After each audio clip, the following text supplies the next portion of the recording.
Hai guys, kembali lagi bersama saya Ricky di channel Kapo Entertainment. Semoga kita tetap sehat dan jaga kesehatan di masa pandemi seperti ini. Oke, baik, kali ini saya akan memberikan edukasi tentang dunia perikanan, yaitu di mata kuliah Mikrobiologi Hasil Perikanan. Materi apa yang saya akan sampaikan sama teman-teman? Pertama adalah tentang dampak negatif yang akan diterima manusia ketika mengkonsumsi makanan yang mengandung mikroba. Mikroba apa saja? Yang pertama ada Shigella. Shigella nanti yang akan dibahas oleh Fatmawati dan juga Siti Komaria. Yang kedua ada E. coli. E. coli yang akan dibahas oleh Kartika dan juga Nuperbianti. Oke, sebelum kita lanjut, jangan lupa untuk tetap mendukung channel ini, tonton video ini sampai habis. Jangan lupa di subscribe.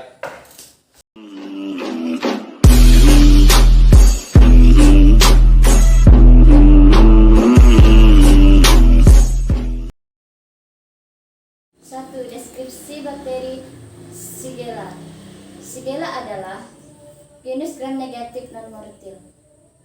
Bakteri endosel berbentuk tongkat yang berhubungan dekat dengan E. coli dan Salmonella. Karakteristik bakteri Shigella. Shigella merupakan bakteri gram negatif yang berbentuk batang tunggal, tidak memiliki flagel aerobik ataupun aerobik fakultatif, dan tidak membentuk spora.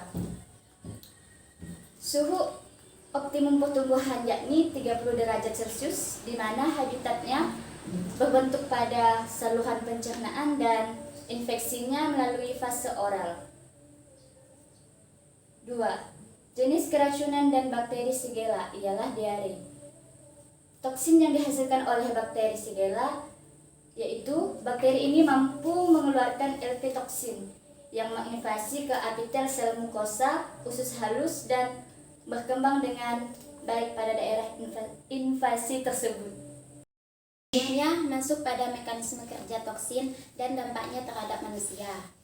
Mekanisme Shigella akan mengeluarkan toksik yang akan merangsang terjadinya perubahan sistematik pada mukosa usus, yang dapat menyebabkan sel-sel akan mati pada jaringan epitel usus halus, sehingga terjadinya tuak kecil di antara individu. Untuk contoh kasusnya, salah satunya yaitu diare. Diare merupakan salah satu penyakit infeksi yang menjadi masalah kesehatan di dunia World Health Organization atau biasa disebut dengan WHO, menyebutkan bahwa 1,7 juta kejadian di seluruh dunia. Penyebab utama tingginya angka kesakitan dan kematian pada diare adalah dysentery bacillus. Dysentery bacillus atau tuberculosis merupakan suatu penyakit infeksi yang terjadi di kolon yang disebabkan oleh bakteri genus Shigella. Gejala klinis Shigellosis ditandai dengan diare akut, yaitu antara lain tinja bercampur darah dan lendir ataupun nanah. Pada umumnya disertai demam, nyeri perut, dan tenismosis. Laporan epidemiologi menunjukkan terdapat 600.000 dari 140 juta pasien Shigellosis meninggal setiap tahun di seluruh dunia. Data di Indonesia memperlihatkan 29% kematian diare terjadi pada umur 1 sampai 4 tahun disebabkan oleh dysentery bacillus. Oh my God! Wow! 1. Deskripsi E. coli.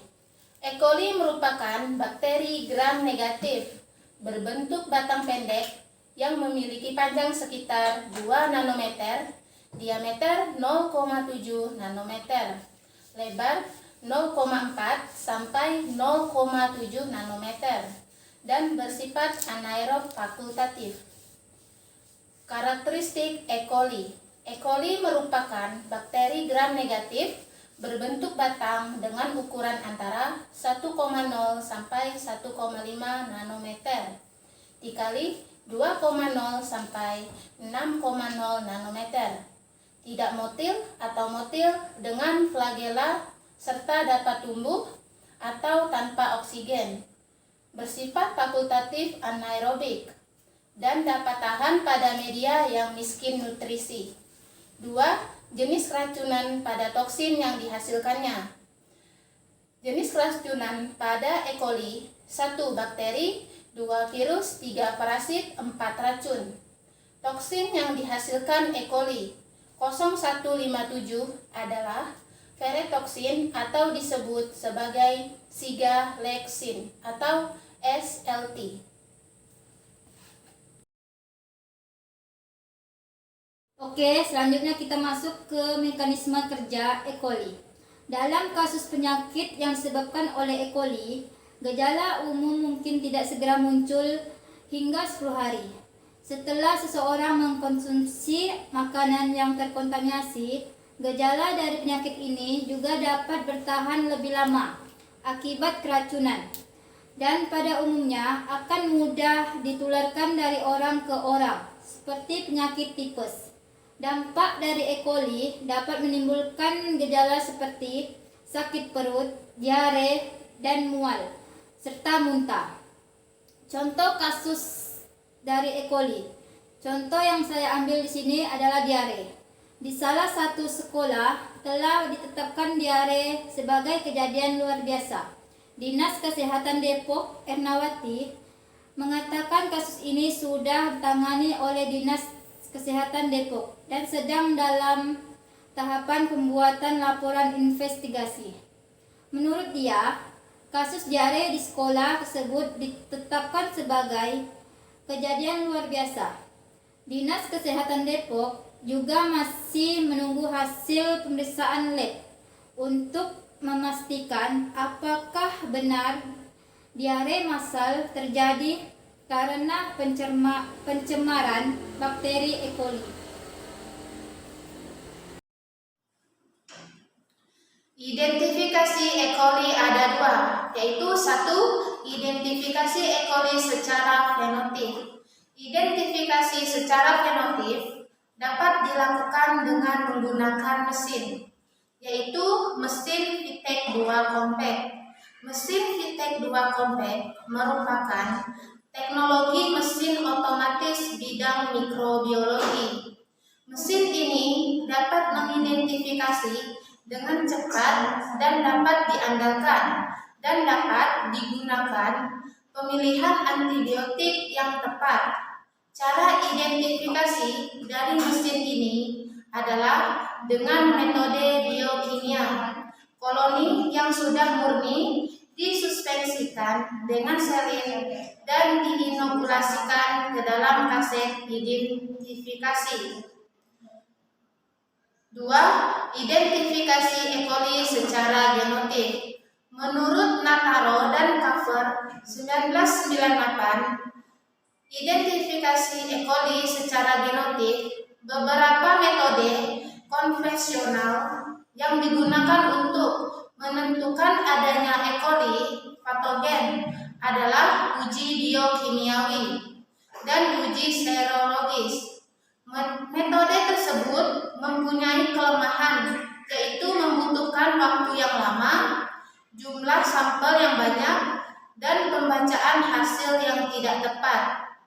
Teknik molekuler atau CPR merupakan teknik yang tepat untuk identifikasi spesies bakteri dan faktor virulensia. Saat ini, teknik molekuler sudah mulai berkembang dan hasil diterapkan untuk identifikasi.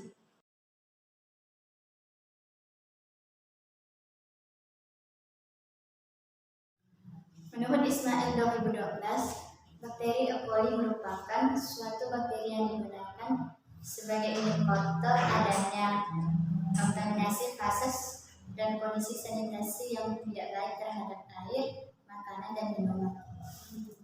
E. coli menjadi patogen jika jumlah bakteri dalam saluran pencernaan meningkat ataupun berada di ruang khusus, menghasilkan enteroksin sehingga menyebabkan terjadinya beberapa infeksi yang bernegosiasi dengan enteropatogenik, kemudian menghasilkan enterotoksin pada sel epithel dan fase klinik infeksi coli bergantung pada tempat infeksi dan tidak dapat dibedakan dengan gejala infeksi yang disebabkan oleh bakteri lain.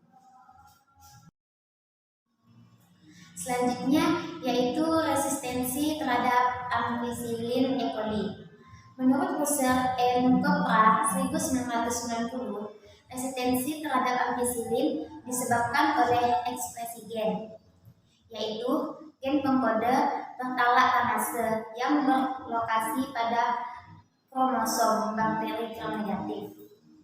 Gen ini mengkode enzim beta-laktanase yang menginaktivasi cincin beta-laktam ampicillin dengan cara menghidrolisis cincin beta-laktam tersebut, sehingga menjadi resisten terhadap ampicillin. Resistensi ampicillin disebabkan oleh gen pengkode beta-laktamase yang terdapat pada plasmid. Resistensi menghasilkan perubahan bentuk pada gen bakteri yang disebabkan oleh 3 proses genetik dalam bakteri. 1. Mutasi dalam seleksi, yaitu evolusi vertikal didorong oleh prinsip seleksi alam. Mutasi serotan pada kromosom bakteri memberikan resistensi terhadap suhu populasi bakteri. Pada lingkungan tersebut, bakteri yang tidak bermutasi atau non-mutan mati, sedangkan bakteri yang termutasi atau mutan menjadi resisten, kemudian tumbuh dan berkembang biak. 2. Yaitu perubahan gen antar gadur dan spesies evolusi horizon. Evolusi horizontal yaitu pengambil alihan gen resistensi dari organisme lain, tetapi kemudian gen ini lepas dan masuk ke dalam E. coli dan Shigella. Beberapa bakteri mengembangkan resistensi genetik melalui proses mutasi dan seleksi, kemudian memberikan gen ini kepada beberapa bakteri lain melalui salah satu proses perubahan genetik pada bakteri tersebut. Baik teman-teman, itu saja penjelasan yang dapat kami sampaikan di edukasi kali ini, yaitu tentang dunia perikanan. Apa sih dampak negatif yang didapat manusia ketika mengkonsumsi makanan yang mengandung mikroba Shigella dan juga E. coli. Nah, kurang lebih atau ada kesalahan apa selama dalam video ini, kami mohon maaf. Nah, ketika ada masukan dari kawan-kawan, tolong berikan masukan kawan-kawan di kolom komentar. Kami tunggu ya. Bye-bye.